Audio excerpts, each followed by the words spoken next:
Evangelho de Jesus segundo São Marcos, capítulo 16, dos versos de 1 a 8. Enquanto você procura na sua Bíblia, vamos fazer uma oração por iluminação. Senhor, estamos com a Tua palavra aberta.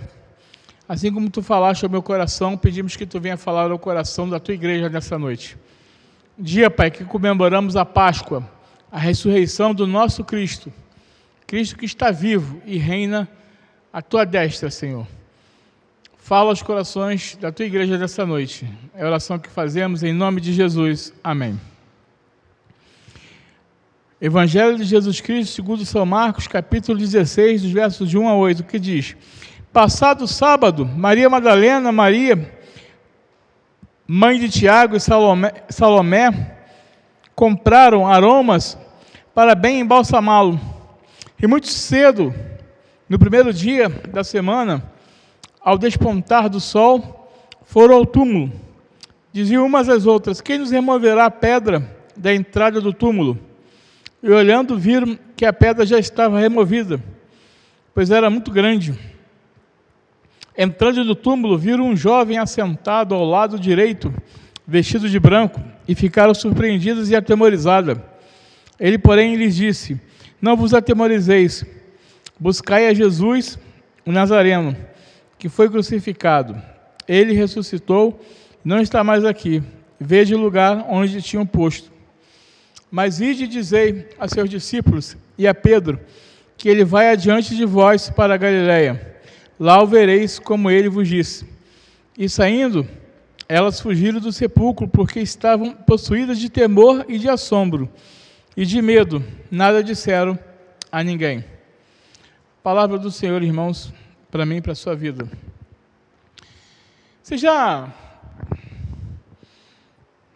Alguém já viu algum filme que começa com uma cena, aí passa a cena, aí vem aquela palavra, aquela frase dizer assim: uma semana antes. Aí é contada a história até onde o filme começou. Vocês já repararam algum filme desse tipo? Né? Dá a cena, aí para a cena, uma semana antes. Aí começa a contar a história uma semana antes daquele ponto que começou o filme. Assim vai ser o sermão dessa noite. Vamos voltar uma semana, a semana da paixão e da morte. Foi uma semana agitada. Quanta coisa coube nessa semana.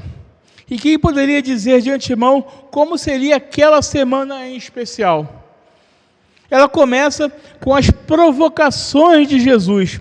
Sua entrada em Jerusalém, montado em um jumentinho, sob a aclamação do povo, seu anúncio da destruição do templo, suas controvérsias com as autoridades religiosas judaicas. Aí passa pelo previsível, passa pelo conluio das autoridades para eliminar Jesus, a reconciliação entre inimigos, a traição de um, a negação de outro, a fuga dos discípulos, todos na hora do vamos ver, na hora que a coisa pega, que a coisa fica feia. E aí, o ápice da maldade acontece com a prisão e o julgamento de um inocente na calada da noite. O clamor de uma multidão ensandecida, manipulada por promotores de uma espécie de movimento que liberta Barrabás do lugar de Jesus. A condenação sem comprovação de culpa, o castigo sem cometimento de crime, a ridicularização e o escarnecimento antes e durante a crucificação, a tortura sob custódia e por representantes do poder estatal, o horror dos horrores, a própria crucificação do Cristo, do Senhor, como criminoso entre criminosos. E aí essa semana acaba cheia de surpresas, tendo a pedra revolvida, o túmulo vazio, a ressurreição sem a chegada do último dia. Mulheres como primeiras testemunhas das aparições do ressurreto e a história que não termina, a vida que se segue. Até quando? Nem Jesus sabe. E aí nós podemos observar alguns pontos importantes que antecedem a morte de Cristo, naquela semana agitada, na sexta-feira chamada Sexta-feira Santa. Não é um dia de cultuar a morte. Nós só servimos o Deus da vida e o seu Cristo vivo e vencedor da morte. E toda a nossa existência se dá sob a luz da ressurreição do Senhor, que celebramos no domingo de Páscoa.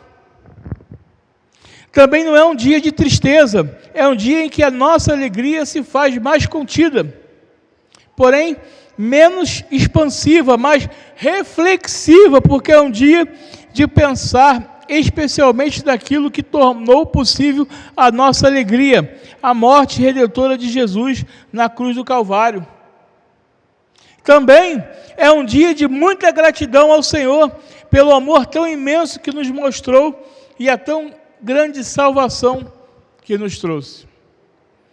E também é um dia de reafirmação de compromisso com o Senhor, que morreu por nós, a fim de que passássemos a viver por Ele e para Ele. Bendito seja o nome do Senhor. E aí nós observamos várias cenas naquela Sexta-feira Santa. A cena principal, a cena da crucificação. Quem é verdadeiramente miserável? A vida de quem é desgraçada, certamente que não a do crucificado. Este está fazendo a coisa certa, cumprindo com o seu dever, mostrando o seu amor até o fim. O sacrifício que interessa a Deus, a oferenda que pode agradá-lo, é tão somente a da nossa própria vida a serviço dos que sofrem. Jesus morreu no meu e no seu lugar. A cena do véu do templo, o véu do templo que se rasga durante a crucificação de Jesus, como anúncio da sua destruição, não simboliza a superação do judaísmo pelo cristianismo. O judaísmo não era representado pelo templo, mas pela lei. Israel não depende e nunca dependeu de templo para existir e se conduzir, mas tão somente da Torá, expressão eternamente válida da vontade de Deus. Por meio de Cristo, o novo lugar do encontro com Deus, temos acesso direto ao Pai e ao seu trono de graça. É por meio de Cristo que temos acesso à salvação. E ela é a graça irresistível. E o que salva? O que nos salva? A salvação pela cruz de Cristo, ou pelo sangue de Cristo, ou pelo sofrimento de Cristo, ou pela morte de Cristo. Tudo que Cristo fez, quando se diz que a cruz, ou o sangue, ou o sofrimento, ou a morte de Cristo nos salvam, ou que somos salvos por eles, usa-se figuras de linguagem para expressar o amor de Cristo por cada um de nós, o amor incomensurável, o amor que não existe outro amor igual, o amor ágape, que só pode ter esse amor ágape o nosso Cristo. O sentido da cruz, do sangue derramado, da paixão da morte do Senhor, não está pura e simplesmente no fato de terem acontecido na história. Está em que essas coisas foram suportadas por amor. Sem amor, de nada valeria, nenhum valor teria. O que salva é o amor. Somente o amor de Cristo é que fez com que eu e você fôssemos salvos. Não é o fato histórico, mas é o amor. É o amor, porque o próprio Cristo, como ser humano, como homem que era, ele era 100% Deus, mas ele também era 100% homem. E como homem que era, ele pediu para que Deus afastasse dele aquele cálice. Mas depois ele diz, mas tudo seja feito conforme a tua vontade. E aí aquela semana termina com o dia seguinte. Como terá sido o dia seguinte da morte de Jesus para os que participaram dela? Para Pilatos, um dia como outro qualquer, afinal, fora só mais uma eliminação de um indesejável a se acrescentar à sua longa lista de crimes. Para as autoridades religiosas e o povo em geral, um dia de festa, afinal era a Páscoa dos judeus. Para os que seguiam o Senhor, um dia triste de escuridão e de incerteza e de esperança falhada. Afinal, quem poderia imaginar que o domingo iria ser o que foi?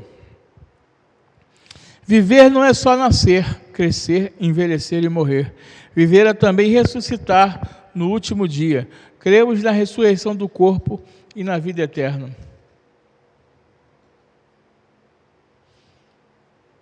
Cremos na ressurreição do corpo e na vida eterna.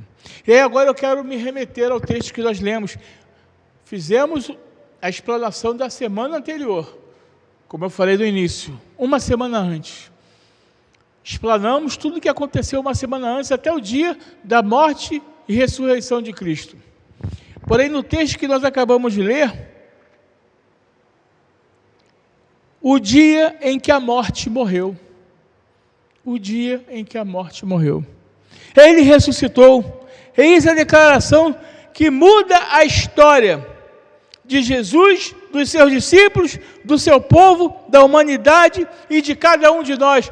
Jesus ressuscitou, Ele vive. A ressurreição de Jesus e a morte da morte, rigorosamente falando, só no último dia, dia do juízo final, a morte morrerá. Ó morte, onde está a morte e a tua vitória?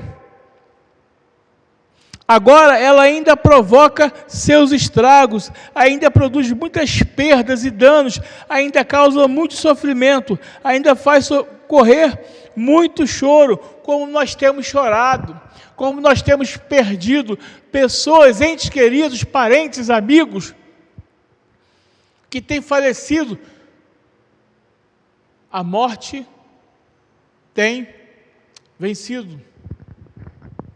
Só que com Jesus, a morte morreu, porque Jesus venceu a morte. Jesus venceu a morte. A ressurreição de Jesus já matou a morte, já destruiu, no certo sentido, já destruiu a morte, já desbancou, já destronou, já derrubou, já golpeou mortalmente, já lhe infligiu a sua primeira morte. Também a morte conhecerá a segunda morte, o lago de fogo e enxofre, o que fala o Apocalipse. Nele, naquele dia, ela será lançada e exterminada em definitivo, o dia que Jesus vier buscar a sua igreja. O dia que nós formos morar na eternidade com o Senhor Jesus, a morte será derrotada definitivamente. Não haverá mais choros, não haverá mais doença, não haverá mais tristeza. Nós gozaremos da eternidade com o Senhor Jesus para sempre. Hoje a morte estrebucha, está em seus estertores, exalando seus últimos suspiros. É só uma questão de tempo para expirar de vez. E nós, crentes em Jesus Cristo, crucificado e ressurreto, podemos até mesmo afirmar que já passamos espiritualmente da morte para a vida. Sabemos disso porque amamos a Cristo, buscamos a presença dEle. De fato, pela fé na graça de Deus revelada maximamente em Cristo Jesus, fomos transportados do império das trevas para o reino da luz, conforme 1 Pedro 2, 9 e 10, libertados da escravidão do pecado e transformados em servos da justiça, conforme Romanos 6, 18. E se a morte corporal nos chegar, não ficaremos fisicamente mortos para sempre. Tudo porque ontem passou, a noite já se foi, despontou o sol outra vez.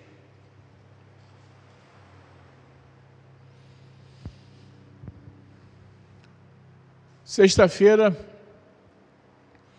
a nossa igreja passou um dia inteiro orando, intercedendo pelo país, num dia de celebração da paixão de Cristo, Sexta-feira Santa. Foi uma experiência maravilhosa, onde a igreja se reuniu e durante 24 horas pôde orar e interceder. Uma nova esperança. Nós estamos passando por momentos difíceis, momentos de perdas que a gente jamais imaginou perder esse ano. Tivemos no presbitério um pastor muito querido nosso, que o Senhor chamou à presença dele. Parentes, amigos que nós temos perdido. A morte tem levado essas pessoas, mas haverá um dia em que tudo isso acabará. O Senhor enxugará dos nossos olhos toda lágrima, e Ele virá buscar a sua igreja. Jesus ressuscitou, meus irmãos. Ele ressuscitou. É a mensagem do domingo de Páscoa. Não só aquelas que foram ao local da sepultura de Jesus ao terceiro dia, a contar da crucificação, mas também do mundo inteiro. Jesus ressuscitou. Ele ressuscitou. Ele ressuscitou,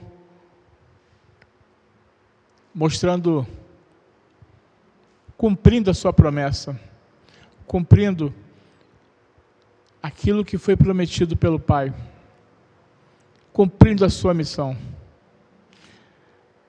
Para nós, por fim, é a cegueira espiritual derivada da dificuldade de crer na proposta de Jesus com todas as suas implicações temporais e eternas. Nós um dia veremos face a face esse Jesus que ressuscitou, esse Jesus que morreu, venceu a morte, matou a morte e ressuscitou. Está à direita do Pai. Ele ressuscitou. E dizer que ele ressuscitou equivale a dizer que ela, a morte, perdeu, foi vencida, derrotada na batalha mais decisiva, aquela do dia D da salvação. Quem diria? Um dia ela vai ser completamente destruída, no dia V da vitória final, dia esse que não tarda a vir. Ele ressuscitou. Foi no dia em que a morte morreu. Ele ressuscitou. Foi no dia que a morte morreu. Que o Senhor nos abençoe, irmãos. Que possamos ter em nossa mente que Jesus ressuscitou. Ele vive e reina para sempre. Creia, confie no Senhor e saiba que só Ele é capaz de mudar o rumo da tua história, de mudar o rumo da sua vida, porque Ele venceu a morte. E um dia nós estaremos com Ele na eternidade, gozando da vida com Ele. Que Deus nos abençoe.